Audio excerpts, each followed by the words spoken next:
Good morning everyone. नमस्कार बच्चों। अभी 10वीं बोर्ड परीक्षा 22-23 में जो सिलेबस की कम समय में अच्छी तैयारी के लिए हमने जो प्लेटफॉर्म अपनाया है, उस प्लेटफॉर्म के अंतिम दौर में आज अपन पढ़ने जा रहे हैं पाठ नंबर 14, ऊर्जा के उत्तम स्रोत। ऊर्जा के उत्तम स्रोत विशेष ध्यान से देखिएगा, बहुत छोटा सा पाठ है। पाठ नंबर 14, ऊर्जा के उत्तम स्रोत।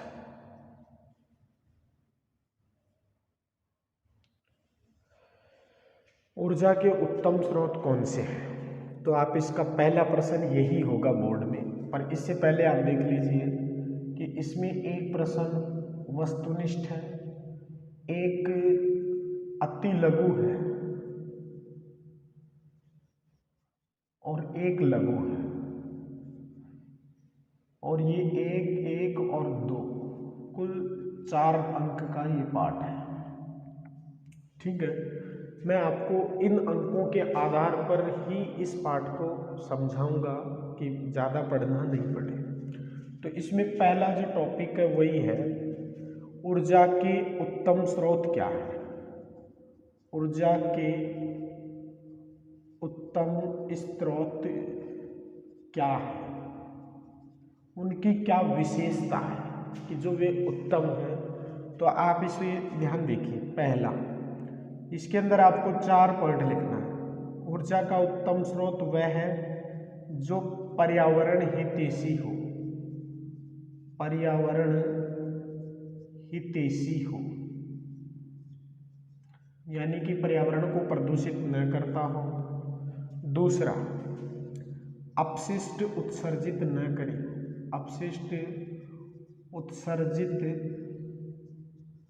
नहीं करता हो। तीसरा देखिए, भंडारण की उचित व्यवस्था हो। भंडारण की उचित व्यवस्था हो। चौथा देखिए, इकाई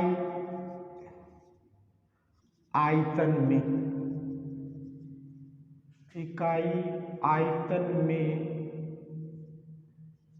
कम क्षेत्रफल घेरता हो। पांचवा आप लिख सकते हैं, लाने ले जाने की सुविधा हो।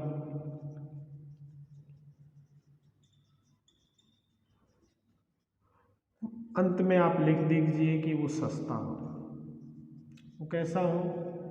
सस्ता हो। ऐसे ऊर्जा के स्रोत का हम दैनिक जीवन में उपयोग करेंगे। समझ में आ गया होगा। जो पर्यावरण हितैषी हो, अपशिष्ट उत्सर्जित नहीं करता हो, भंडारण की उचित व्यवस्था हो, इकाई आयतन में कम क्षेत्रफल घेरता हो, लाने ले जाने की सुविधा हो, बाय द वे सस्ता हो। हम ऐसे ऊर्जा के स्रोत का उपयोग करेंगे। इसके बाद देखिए, ये 2 नंबर वाला प्रश्न वेरी मोस्ट क्वेश्चन है, जो लघु है। फिर इसके बाद आगे का देखिए। ये तो हो गया आपका ऊर्जा का उत्तम स्रोत। इसके बाद देखिए,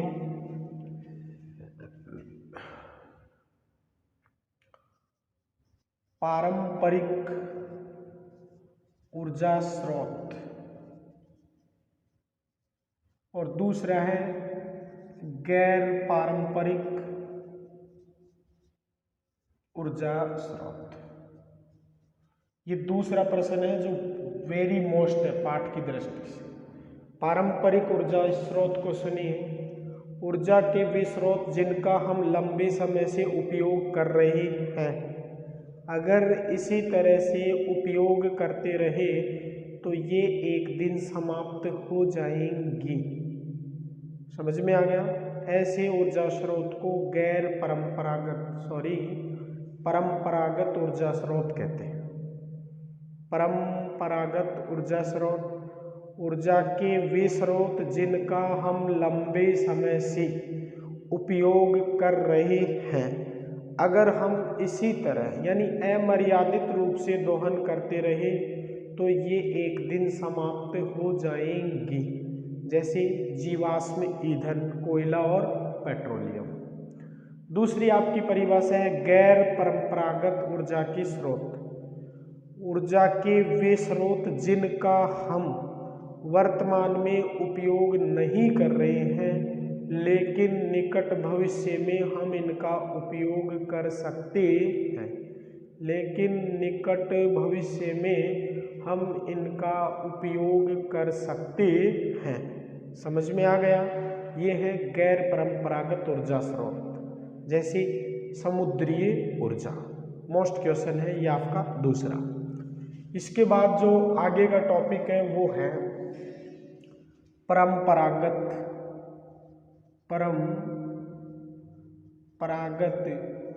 ऊर्जा स्रोत। इसमें पहला दे रखा है जीवाश्म ईंधन। पहला क्या दे रखा है? जीवाश्म ईंधन। समझ में आ गया? जीवाश्म ईंधन क्या है? कोयला और पेट्रोलियम। समझ में आ रहा है? इसके अंदर आपको बहुत कम टॉपिक लिखना है। जीवाश्म ईंधन, कोयला और पेट्रोलियम, इनका हम लंबे समय से उपयोग कर रहे हैं। इनका प्रकृति में सीमित भंडारण है। अगर हम इनको अमर्यादित तरीके से दोहन करते रहे तो ये एक दिन समाप्त हो जाएंगे। एक टॉपिक तो ये लिखना है। दूसरा लिखना है जीवाश्म ईंधन के दहन से हानियां। दहन से हानियां, क्या क्या हानि होती है? तो देखिए, पहली हानि पर्यावरण प्रदूषण। पर्यावरण प्रदूषण, सबसे पहले इनके दहन से पर्यावरण प्रदूषित होता है। दूसरा, इनके दहन से सभी अधातु के ऑक्साइड उत्सर्जित होते हैं। अधातु के ऑक्साइड उत्सर्जित होते हैं।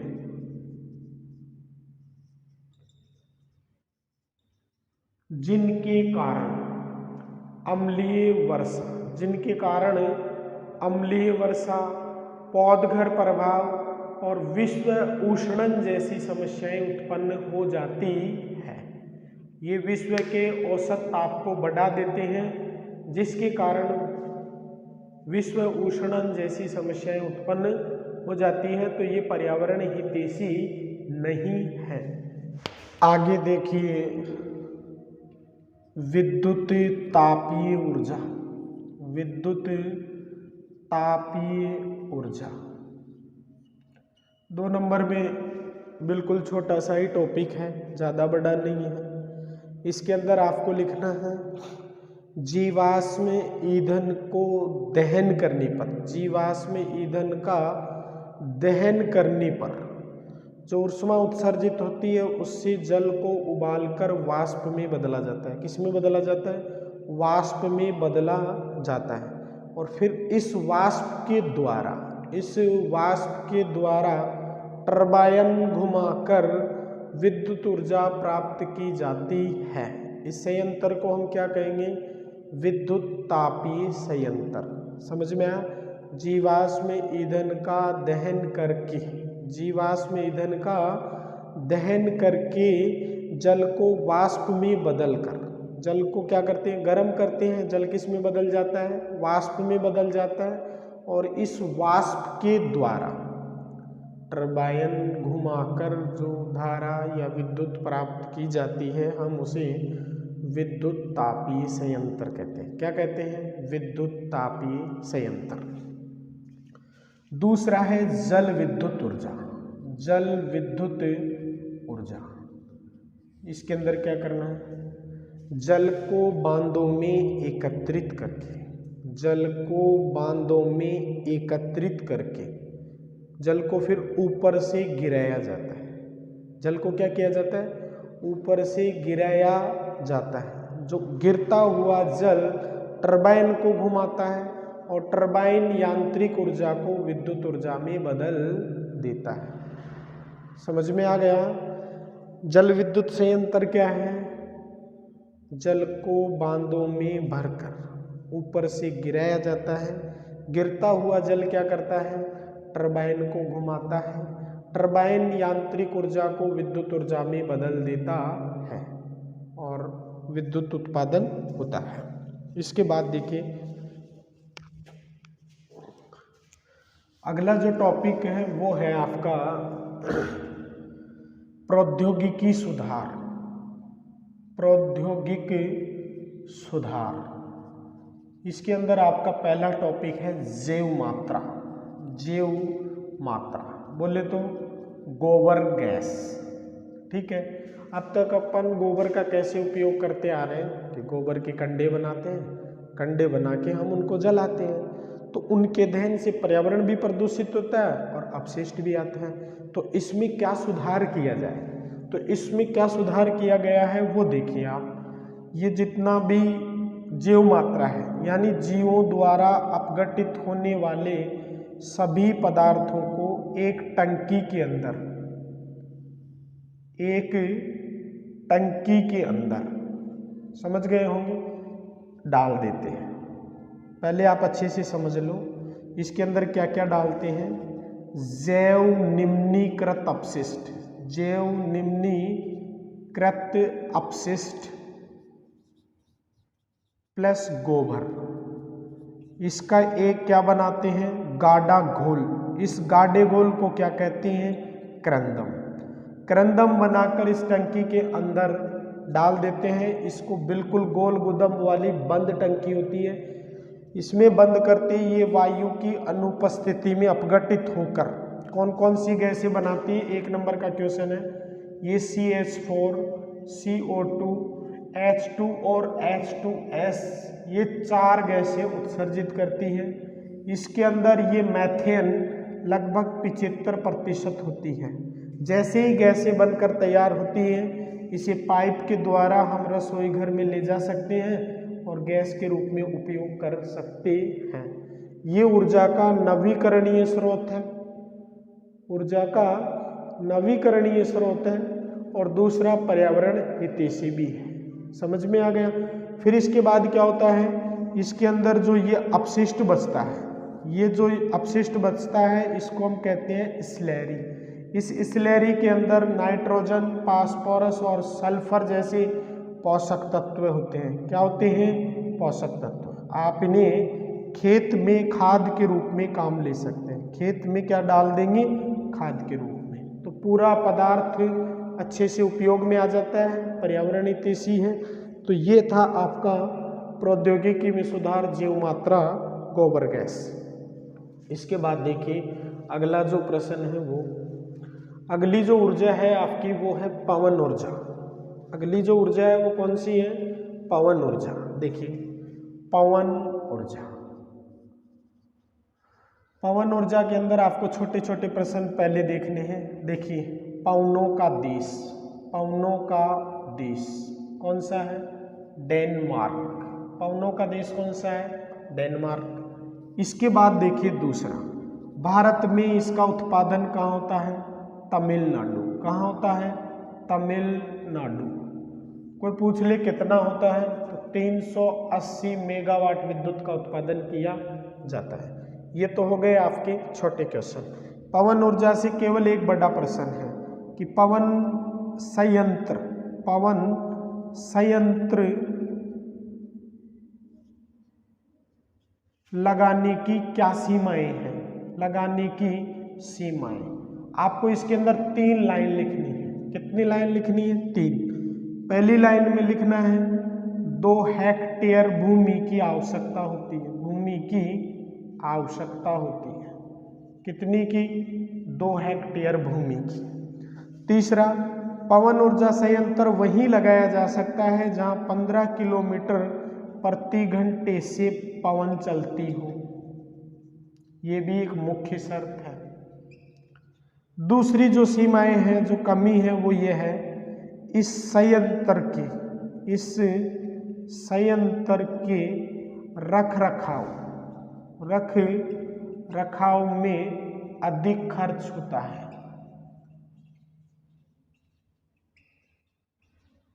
समझ में आया? अधिक खर्च कैसे होता है? बड़ा संयंत्र है, कभी जैसे ही आप समझ गए होंगे कि तूफान आते हैं, बारिश आती है, गर्मी पड़ती है, तो ऐसी स्थिति में बड़ा 2 हेक्टेयर जमीन पे लगा हुआ संयंत्र किसी कारणवश क्षतिग्रस्त हो जाता है, उसका रख रखाव अधिक करना पड़ता है। तो जो पैटर्न है वस्तुनिष्ठ परसेंट में डेनमार्क, भारत में तमिलनाडु या 380 मेगावाट, ये तो उधर 1 नंबर में हो जाएगा। पवन ऊर्जा संयंत्र 2 नंबर में, 2 हेक्टेयर भूमि की आवश्यकता होती है, 15 किलोमीटर पर घंटे पवन चलना चाहिए, ये एक शर्त है, और इसके रखरखाव में अधिक खर्च होता है। तो इतना सा आपको पवन ऊर्जा में याद करना है। इसके बाद आगे देखिए आप, पवन ऊर्जा के बाद है सौर ऊर्जा। कौन सी ऊर्जा?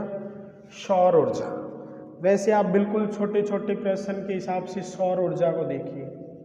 सौर ऊर्जा, सौर ऊर्जा के लिए देखिए, पहला प्रश्न है सौर भट्टियों में, सौर भट्टियों में किस दर्पण का उपयोग करते हैं? तो दर्पण होगा अवतल दर्पण।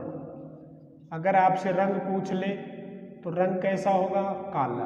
काले रंग के अवतल दर्पण का उपयोग भट्टियों में किया जाता है। लेकिन किताब में जो दे रखा है वो देखिए आप, किताब के अनुसार देखिए, आपको दे रखा है सौर पैनल। क्या दे रखा है? सौर पैनल। क्या दे रखा है? सौर पैनल दे रखा है। सौर पैनल किससे बना होता है? सौर सेल संयोजित होकर, सौर सेल संयोजित होकर क्या बनाते हैं? सौर पैनल बनाते हैं। अब इधर देखिए, सौर सेल किस धातु के बने होते हैं? तो आप लिखेंगे सिलिकॉन। कौन सी धातु के बने होते हैं? सिलिकॉन। और सौर पैनल बनाने के लिए किन 2 धातुओं का उपयोग किया जाता है? सौर पैनल बनाने के लिए सिलिकॉन, सिलिकॉन को जोड़ने के लिए किसका उपयोग करते हैं? चांदी का। तो क्या पढ़ रहे हैं अपन? सौर पैनल। सौर सेल संयोजित होकर एक पैनल बनाते हैं, संयोजित होकर एक पैनल बनाते हैं। क्या बनाते हैं? पैनल, जिसे हम क्या कहते हैं? सौर पैनल। सौर सेल किसका बना होता है? सिलिकॉन का। सौर पैनल बनाने के लिए किसका उपयोग होता है? चांदी का। उच्च क्वालिटी का सिलिकॉन और चांदी का उपयोग होने के कारण ये क्या है? महंगा है। ये क्या है? महंगा है। समझ में आ गया होगा। अब इसके बाद देखिए, एक सौर सेल, एक सौर सेल 0.7 वाट का होता है, 0.7 वाट का होता है, और 0.5 से 0.1 विभवांतर होता है। 0.5 से 0.1 क्या होता है? विभवांतर होता है। ये 1 नंबर का क्वेश्चन है। अब इसमें इतना ही है। आगे है सौर सेल का उपयोग, सौर पैनल का उपयोग। तो कहाँ कहाँ उपयोग होता है?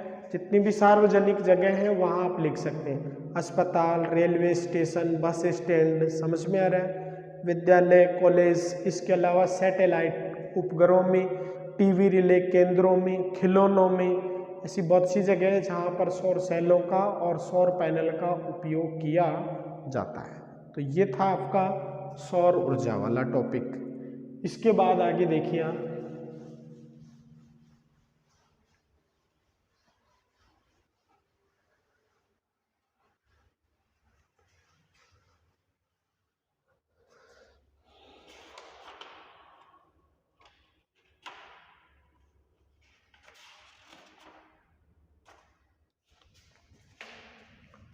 इसके बाद देखिए समुद्री ऊर्जा।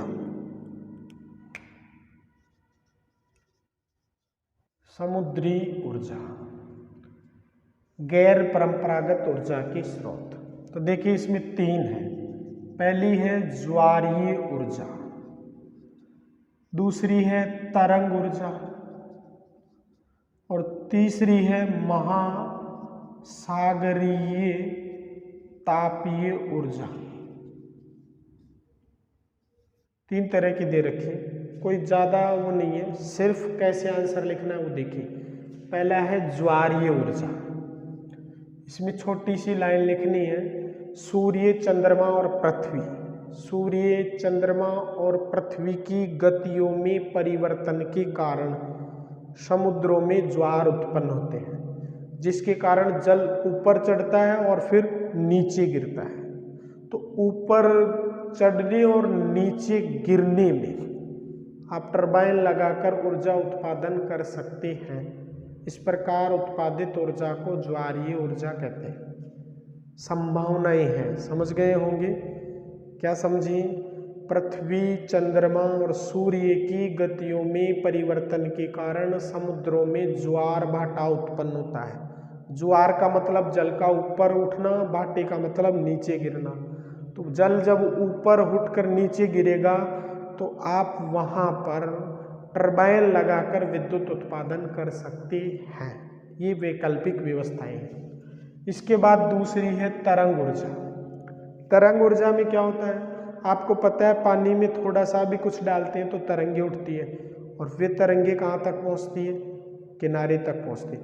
तो लाखों किलोमीटर में उठी तरंग किनारे पर पहुँचने से पहले एक विशाल रूप धारण कर लेती है, और एक बिल्कुल बड़े पैमाने पर तरंगे तट पर आती है। इन तरंगों के द्वारा टरबाइन घुमाकर विद्युत उत्पादन करना तरंग ऊर्जा कहलाएगा। क्या कहलाएगा? तरंग ऊर्जा। समझ में आ गया क्या? समुद्रों में उठने वाली तरंगों के द्वारा, समझ गए, टरबाइन घुमाकर विद्युत ऊर्जा उत्पादन को हम तरंग ऊर्जा कहते हैं। तीसरी है महासागरीय तापीय ऊर्जा। इसके अंदर क्या है कि ताप अनियमितता के कारण, ताप अनियमितता कहने का मतलब आधा भाग धूप में, आधा छाया में है, सागर इतना बड़ा है, तो आप क्या देखेंगे कि इस अनियमितता के कारण सागर की गहराई में 2 किलोमीटर तक लगभग 20 डिग्री सेंटीग्रेड ताप का अंतर आ जाता है, तापांतर हो जाता है। और जब इस अंतर की पूर्ति होती है तो क्या बनती है? वाष्प बनती है। क्या बनती है? वाष्प। और इस वाष्प को सिलेंडरों में भरकर टरबाइन घुमा सकते हैं। ये आपकी महासागरीय ऊर्जा है। ये केवल वैकल्पिक स्रोत हैं, आपको इन सब का आंसर किस में देना है? ऐसे किया जा सकता है, उत्पादन किया जा सकता है। समझ गए? लेकिन ध्यान रखना, इसके अंदर एक मोस्ट क्वेश्चन है, OTEC। OTEC इसका पूरा नाम पूछ सकता है, ये अच्छे से याद रखना। Ocean thermal energy conversion plant, ocean thermal energy conversion plant, महासागरीय तापीय ऊर्जा रूपांतरण संयंत्र। समझ गए? ये एक इसमें से याद करना। तो ये थी आपकी समुद्री ऊर्जा। इसके बाद जो आपकी अगली ऊर्जा है वो ऊर्जा है भूतापीय ऊर्जा। कौन सी ऊर्जा? भूतापीय ऊर्जा। भूतापीय ऊर्जा। देखिए 1 नंबर का क्वेश्चन, इसका उत्पादन मुख्य रूप से संयुक्त राज्य अमेरिका और दूसरा न्यूजीलैंड, इन 2 देशों में किया जाता है। समझ में आ गया? अब भूतापीय ऊर्जा क्या है, इसको अच्छे से समझने के लिए देखिए, ये भू पर पट्टी है और इसके नीचे जो जल की मात्रा है, अपने जल बहुत गहराई पे, यहाँ जल थोड़ा ऊपर है। तो जैसे ही सूर्य का ताप पृथ्वी को गर्म करता है तो ये नीचे का जो जल है ये गर्म होकर किस में बदल जाता है? वाष्प में बदल जाता है। और ये वाष्प ऊपर आकर इस भूपरपट्टी के नीचे एक स्थान पे एकत्रित हो जाती है, जिसे हम क्या कहते हैं? गर्म चश्मा। गर्म चश्मा कहते हैं। और ये जो यहाँ से भूमि पॉलिसिक महसूस होने लगती है, आप इसे क्या करेंगे? पाइप डालकर इस गैस को किस में भर लेंगे? सिलेंडरों में। किस में भर लेंगे, सिलेंडरों में भर लेंगे और इसका उपयोग क्या करेंगे, वही टरबाइन घुमाने में उपयोग करेंगे और आप विद्युत का उत्पादन कर लेंगे। समझ में आया भूतापीय ऊर्जा क्या है, ज़्यादा याद नहीं करना है। अमेरिका न्यूजीलैंड में है, जल स्तर ऊपर है, सूर्य के ताप के कारण जल वाष्प में बदल जाता है, ये वाष्प ऊपर पट्टी के नीचे एकत्रित हो जाती है, जिसे गर्म चश्मा कहते हैं। इसे पाइप डालकर निकाल के सिलेंडरों में भर लेते हैं, जिसका उपयोग हम टरबाइन घुमाने में करते हैं। ठीक है, इसके बाद आगे देखिए, आगे की जो ऊर्जा है वो लास्ट टॉपिक है, बिल्कुल छोटा सा। देखिए, एक है नाभिकीय विखंडन ऊर्जा, नाभिकीय विखंडन ऊर्जा, ठीक है, और दूसरी है नाभिकीय संलयन ऊर्जा। दोनों में क्या अंतर है, इसके अंदर आपको याद करना है यूरेनियम, दूसरा है प्लूटोनियम। यूरेनियम, प्लूटोनियम और एक थोरियम, ये क्या है, भारी परमाणु। क्या है, भारी परमाणु है। इन परमाणुओं पर सूक्ष्म परमाणुओं का बम्बोरमेंट करके इन्हें तोड़ा जाता है। इन भारी परमाणुओं को तोड़ते समय कोयले की अपेक्षा, एक कोयले की अपेक्षा 1 करोड़ गुना अधिक ऊर्जा उत्सर्जित होती है, अधिक ऊर्जा उत्सर्जित होती है, जिसका उपयोग बिजली बनाने में किया जाता है। समझ में आया, परमाणु बिजली घर, समझ में आ गया होगा, जो राउतबाटा में है अपने। यूरेनियम, प्लूटोनियम और थोरियम ये भारी परमाणु हैं, इनको तोड़ने पर कोयले की अपेक्षा 1 करोड़ गुना अधिक ऊर्जा उत्सर्जित होती है, जिसका उपयोग विद्युत उत्पादन में किया जाता है। लेकिन इनके अपशिष्ट का निपटान सही तरीके से न होने के कारण इनका उपयोग लगभग न के बराबर किया जाता है। बस इतना काफ़ी है। दूसरा आपका टॉपिक है नाभिकीय संलयन। इसके अंदर क्या करते हैं, हाइड्रोजन समस्थानिकों को जोड़कर, हाइड्रोजन समस्थानिकों को जोड़कर क्या करते हैं, एक हीलियम परमाणु बनाते हैं। तो आप समझिए, हल्के परमाणुओं को जोड़कर एक भारी परमाणु का उपयोग किया जाता है।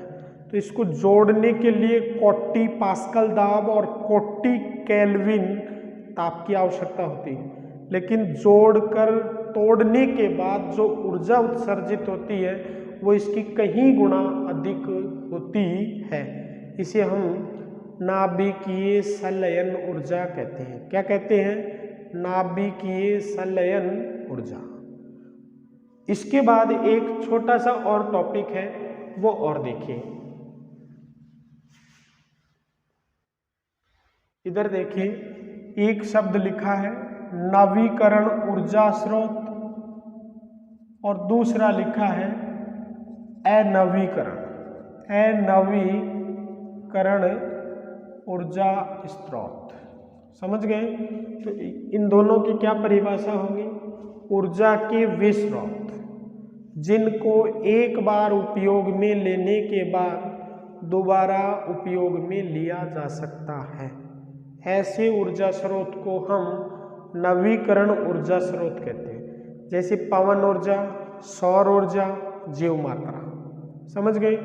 अनवीकरण स्रोत में आएगा ऊर्जा के वे स्रोत जिनका एक बार उपयोग लेने के बाद दोबारा उपयोग नहीं लिया जा सकता, ऐसे ऊर्जा स्रोत को क्या कहेंगे, अनवीकरणीय ऊर्जा स्रोत। तो ये था आपका पाठ नंबर ऊर्जा के स्रोत, केवल 4 नंबर का। ये जो मैंने शॉर्ट में बताया इससे बाहर कहीं नहीं जाएगा। सिर्फ विश्वास रख के आराम से इसको कंप्लीट तैयार करके रहिएगा। मोस्ट क्वेश्चन यही है, उत्तम ऊर्जा के स्रोत, गैर परंपरागत और परंपरागत में अंतर, नवीकरण और अनवीकरण में अंतर। बाकी छोटे प्रश्न आपको पूरे मैंने बता दिए हैं, इनसे बाहर कुछ नहीं है। ठीक है, पढ़ते रहिए और दोस्तों को पढ़ाते रहिए। ठीक है, बेस्ट ऑफ लक।